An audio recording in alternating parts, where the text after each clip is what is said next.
प्यारे देशवासियों, नमस्कार। आज मैं एक गंभीर मुद्दा आपके साथ साझा करना चाहूँगा। बहुत ही गंभीर मुद्दा है, ज्वलंत मुद्दा है। पहले भी कई बार बात हुई है, लेकिन आज फिर एक बार उसी पर बात करेंगे। मरता क्या नहीं करता। केंद्र सरकार के लिए आज अपनी कुर्सी बचाना सबसे इंपॉर्टेंट हो गया है। मरता क्या नहीं करता, वही स्थिति वहां लागू हो गई है। और ये किसी भी हद तक गुजरना चाहते हैं, कुछ भी कर गुजरना चाहते हैं सत्ता को बचाने के लिए, कुर्सी को बचाने के लिए, लेकिन मुझे लगता नहीं है कि अब ये कामयाब हो सकेंगे। मैंने आपको पहले भी बताया है एक दो बार कि केंद्र में जो सरकार बैठी है वो चंद दिनों की मेहमान है। मैंने आपको यहां तक भी कहा है कि मुझे बिल्कुल भरोसा नहीं है कि ये जनवरी के आगे जाएगी। ये जनवरी के अंदर अंदर ये सरकार गिर जाएगी। हो सकता है 18-20 जनवरी तक गिर जाए, नहीं तो 30-31 तक गिर जाए, लेकिन ये सरकार जनवरी के बाद नहीं जाएगी, ऐसी मेरा अंदाजा है। मैं अपना अंदाजा बता रहा हूं जो हालात देश में चल रहे हैं उनके हिसाब से। और केंद्र सरकार कुछ भी कर गुजरना चाहती है सत्ता को बचाने के लिए, क्योंकि इनको मालूम है केंद्र की सत्ता के साथ ही इनकी तानाशाही है। केंद्र की सत्ता नहीं रही तो तानाशाही खत्म, और ये लोग क्या होगा, इनका हसर क्या होगा, अपने किए की सजा क्या मिलेगी, इनके साथ क्या कुछ सलूक किया जाएगा, ये शायद अंदाजा लगाना कोई मुश्किल काम नहीं है। इन्होंने जिस तरीके से देश को 10 साल चलाया है, गुलाम बना दिया है, खोखला कर दिया देश को, सब बेच दिया है। अब इसको ये बिल्कुल परिणाम आने वाले हैं, ऐसा लग रहा है पूरी तरह से। मगर उसको बचाने के लिए इन्होंने क्या क्या खेल नहीं खेला। नीतीश कुमार, आपको पता है नीतीश कुमार लोकसभा चुनाव से ऐन पहले आरजेडी के साथ सरकार चल रही थी वहां उनकी, बिहार की, उसको छोड़ के एनडीए में आ गए थे और ये कह के आए थे कि अब कभी नहीं जाऊंगा। लेकिन शायद नीतीश कुमार भी इनके गेम को समझ नहीं पाए उस वक्त। देश तो समझ चुका था कि ये अब नीतीश कुमार की पार्टी को खत्म कर देंगे और उसी तरफ बीजेपी बढ़ गई। लेकिन नीतीश कुमार समय रहते फिर भी संभल गए और वो अपना मन बदल गए इनके साथ अलग, मतलब इनके खिलाफ जाने का। हालांकि घोषणा अभी तक नहीं हुई है, लेकिन वो पूरी तरह से तैयार हैं बीजेपी के खिलाफ। तो अब बीजेपी ने क्या शरारत रची है कि नीतीश कुमार के जो सांसद हैं, 12 सांसद हैं, अब ये बैसाखियों पर सरकार चल रही है, आप सबको पता है। 16 हैं चंद्रबाबू नायडू के, 12 हैं नीतीश कुमार के।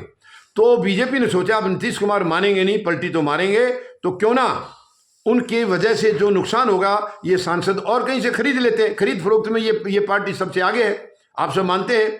खरीदने में इनको कोई दिक्कत नहीं है, पैसा अनाप शनाप है इनके पास, पैसे का कोई हिसाब भी नहीं है, कहाँ से आया कैसे आया कोई पूछने वाला नहीं है, क्योंकि आज ये सर्वाएं तानाशाह की तरह बैठे हैं, कोई हिसाब नहीं है किसी के पास। तो इन्होंने पैसे के दम पर कुछ करने का प्लान बना लिया और महाराष्ट्र में गेम शुरू कर दिया।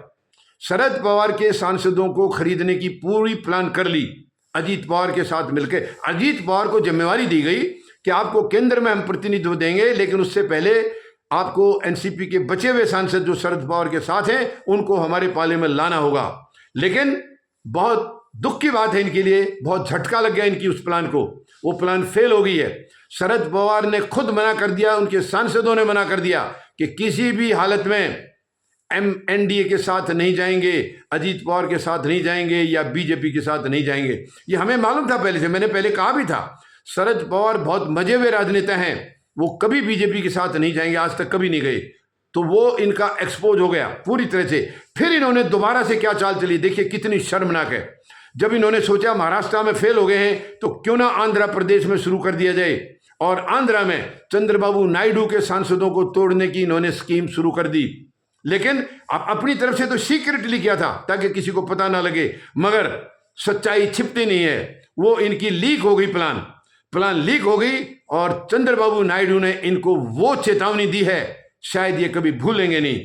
और मुझे लग रहा है कि चंद्रबाबू नायडू केवल चेतावनी तक सीमित नहीं रहेंगे, अब वो बटन दबाने में देरी नहीं लगाएंगे। जहां तक मेरा अंदाजा है चंद्रबाबू नायडू भी अब मन बना चुके हैं कि इस सरकार को जल्दी से जल्दी गिराना होगा अगर देश को बचाना है या उनकी पार्टी को। क्योंकि बीजेपी का इतिहास रहा है, मैंने आपको बार बार बताया है, बीजेपी का इतिहास है, ये जिसको भी साथ मिलाते हैं या जिसका सहयोग लेते हैं उसी को बर्बाद करते हैं, उसी को। आप उदाहरण देख लीजिए, उड़ीसा में नवीन पटनायक से इनकी खूब करीबियां थी, उन्होंने 10 साल इनका साथ दिया और आखिरी में उनको मिट्टी में मिला दिया, पार्टी को खत्म कर दिया उनकी को।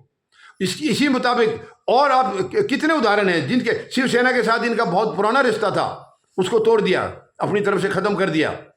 इसके बाद नीतीश कुमार के लिए भी वही चाल चली जा रही थी। अभी महाराष्ट्र में एनसीपी को भी पहले भी तोड़ा है, अब दोबारा फिर तोड़ने की सलाह थी।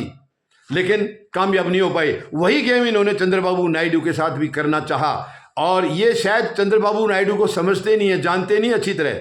चंद्रबाबू नायडू दबने वाले नहीं है। नीतीश कुमार का तो अलग इतिहास है, वो पासा पलट जाते हैं, लेकिन चंद्रबाबू नायडू पहले भी अटल बिहारी वाजपेयी जी की गवर्नमेंट में थे, और उन्होंने वक्त पर कैसे बटन दबाया था ये किसी से छिपा नहीं है।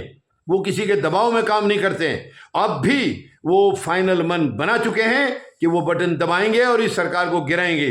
अब और मुझे नहीं लगता कि इसमें देर लगेगी, क्योंकि ये अपने लिए गड्ढा खुद ही खोदने में लगे हुए हैं। बीजेपी वाले खुद ही उसमें गिर जाएंगे ये।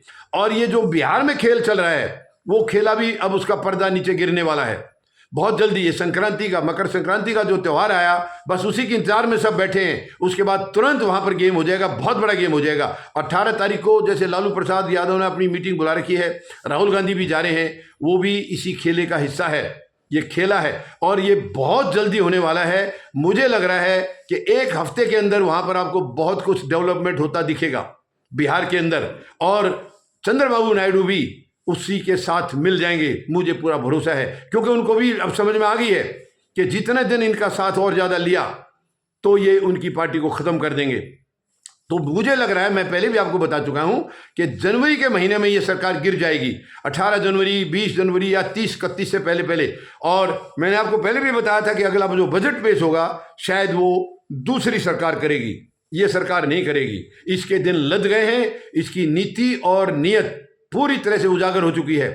पूरी देश में नहीं, दुनिया में इनकी नीति उजागर हो गई है। और आज देश का सम्मान भी, यानी आप देख लीजिए, प्रधानमंत्री महोदय राष्ट्रपति ट्रंप को अपना खास दोस्त बताते थे, आज इन्हीं के दोस्त ने इनकी मट्टी पलीत करके रखी है। ये भीख मांग रहे हैं, निमंत्रण का निमंत्रण, भीख में झोली फैला के मांग रहे हैं कि मुझे बुला लो शपथ ग्रहण में, मगर वो नहीं बुला रहे हैं, क्योंकि वो भी इनको समझ चुके हैं कि इनकी चाल किस तरफ है। देखिए, देश के साथ जो घातक जो अत्याचार करेगा, कोई सरकार है, कोई भी है, जो देश के साथ गलत करेगा वो कभी कामयाब हो नहीं सकता है। उसके दिन जो है वो चंद दिन साजिशों के हैं, उसके बाद वो एक्सपोज हो जाएगा और उसको उसके परिणाम भुगतने होंगे। तो इस वर्तमान सरकार का भी आई थिंक वो लग आ चुका है, वो समय इनके दिन लग चुके हैं। अब ये चारों तरफ जहां भी हाथ लगा रहे हैं, सब जगह इनके खुद के अंदर भी, यानी जो सहयोगी है उनको तो छोड़ दीजिए आप, इनके अंदर भी मनमुटाव हो गया है। अंदर भी, खुद बीजेपी के अंदर अपने सांसदों में, वो भी आज आप अगर अविश्वास प्रस्ताव पेश कर देंगे तो इन्हीं के काफी 20-25 सांसद गैर हाजिर हो जाएंगे। ये मैं दावे के साथ कह सकता हूं, ऐसा माहौल चल रहा है। क्योंकि आरएसएस के और इनके भी रिश्ते ठीक नहीं है। प्रधानमंत्री महोदय के और आरएसएस के मुखिया के रिश्ते बहुत खराब चल रहे हैं। तो बहुत से सांसद जो आरएसएस की तरफ जिनका झुकाव है, वो इनके खिलाफ जाने के लिए तैयार बैठे हैं। अभी तक ये अध्यक्ष का चुनाव नहीं कर पा रहे हैं। उसके पीछे भी बहुत बड़ी साजिश है, बहुत बड़ा कारण है। तो कहने का मतलब है, बीजेपी अब पूरी तरह से एक्सपोज हो गई है, और जो बची खुची और हो जाएगी 2-4 दिन में। और मेरा अंदाजा है ये सरकार जो है अब इसके दिन लग चुके हैं, ये चंद दिनों की मेहमान है। और जब ये सत्ता से बेदखल होंगे तो इनके साथ क्या हाल होगा, क्या सलूक किया जाएगा, ये तो अब आने वाला समय बताएगा। वैसे इसका अंदाजा लगाना कोई मुश्किल नहीं है। जो अत्याचार इन्होंने किए हैं विपक्ष के साथ, पूरे देश के साथ, वो अब इनके साथ होने वाला है, इसमें कोई दो राय नहीं है। तो अब देखते हैं, 1 हफ्ते के अंदर मुझे लग रहा है कि बहुत बड़ा कुछ खेला देश में अब नजर आएगा। जो ये अब तक खेल करते जा रहे थे, अब इनके साथ होने का समय आ गया है। उम्मीद है आप मेरी बातों से सहमत होंगे। धन्यवाद। जय जवान, जय किसान, जय हिंद।